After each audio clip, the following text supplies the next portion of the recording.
ce na yi waka ta alhalin babu wanda ya kira ni ya ce zo in taimaka maka da aikin sisi, kuma sai lokacin da na gama hozilin dina na sha wahala ta Allah ya kawo mini damar in ci abinci na ko in nemi arziki na, sai kuma a ce mini in dakata.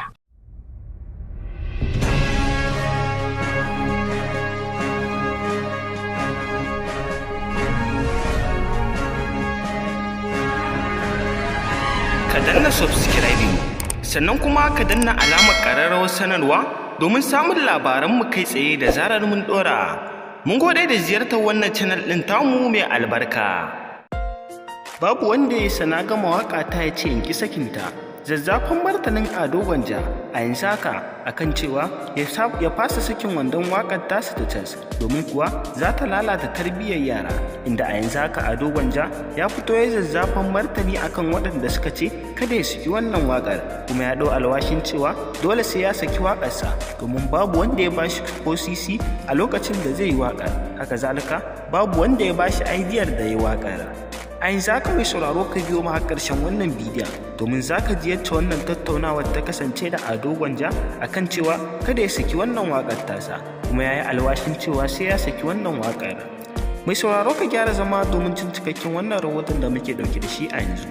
Amma kafin nan da Allah mai sauraro muna roƙonka idan har ya kasance wannan shine shigowar ta channel ɗin nan ta farko, muna roƙonka da ka dangwala mana alamar subscribing. Sannan kuma mai sauraro kada ka manta ka danna mana alamar ƙararrawar sanarwa domin ta haka ne za ka ringa samun labaran mu kai tsaye da zarar mun dora. Mun gode da ziyartar wannan channel ɗin tamu mai albarka. Sannan kuma mai sauraro kada ka manta ka dangwala wa bidiyon mu alamar like. Mun gode.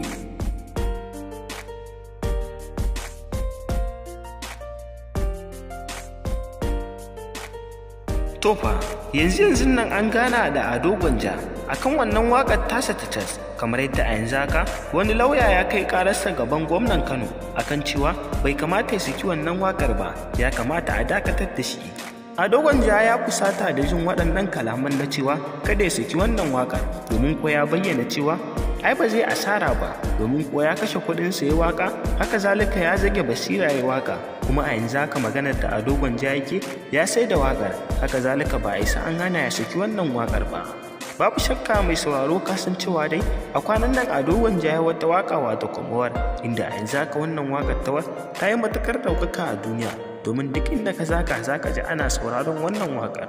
Sai kuma Ado Gwanja ya fuskanci cewa waƙar ta ɗan yi sanyi bara ya ƙara taso da wata, hakan ne yasa ya wannan waƙar ta cas, kuma a yanzu haka tun kafin ya sake ta waƙar ta ɗaukaka a duniya domin kuwa ya wallafa ɗan gajeren bidiyo ne a shafinsa na TikTok, inda kuma a yanzu haka mutane sama da 8,000 sun hau kan wannan waƙar sun yi mami, kaga alamun cewa waƙar ita ma ta ɗaukaka a duniya tun kafin ya sake ta, domin kuwa a yanzu haka mutane da yawa suna ta jira Ado Gwanja ya saki wannan waƙar.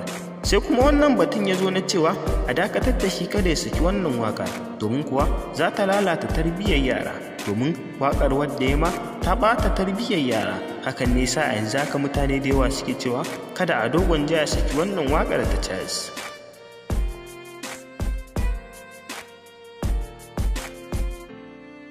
Sai dai kuma a yanzu haka mai sauraro maganar da muke muku a hirar da aka yi da Ado Gwanja ya bayyana wa mutane cewa ba zai fasa sakin wannan waƙar ba domin ko shi ya ma daɗe da sai da ita, an ba shi kuɗinsa sun gama ciniki, kamar yadda ya bayyana cewa ko shi ma ko bai sai da ita ba babu wani dalilin da zai sa ya ki sakin wannan waƙar domin kuwa duk kalaman da ya a ciki kalamai ne na iyaye da kakanni, kamar yadda ya bayyana a hirar da aka yi da shi. Kuma ya ƙara da cewa maganar cewa zai bata tarbiyyar yara wannan ba gaskiya bane ba, domin kuwa tarbiyya tun daga gida ake koyo ta. Ji Ado Gwanja ya ce idan ɗanka ya lalace to daga kai ne ka kasa kula da tarbiyyar 'ya'yanka ne, domin kuwa shi bai sai ya lalata wa 'ya'yanka tarbiyya ba. Ji Ado Gwanja.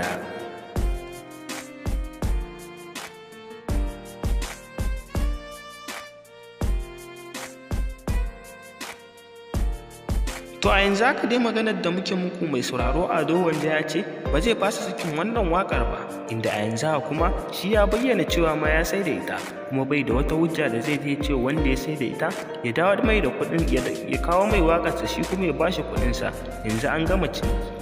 Ado Gwanja ya bayyana cewa dole wannan waƙar sai ta fita a kasuwa, kamar yadda a yanzu haka mutane da yawa sun ji daɗi. To kai mai sauraro a yanzu haka me za ka iya cewa a dangane da wannan rahoton da muka kawo maka?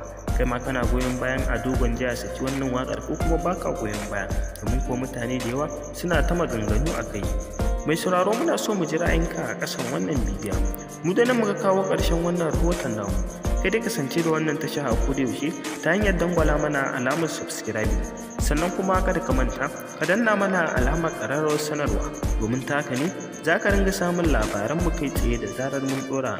Mun gode da ziyartar wannan channel ɗin tamu mai albarka. Sannan kuma mai sauraro kada ka manta ka dangwala wa bidiyon mu alamar like. Mun gode.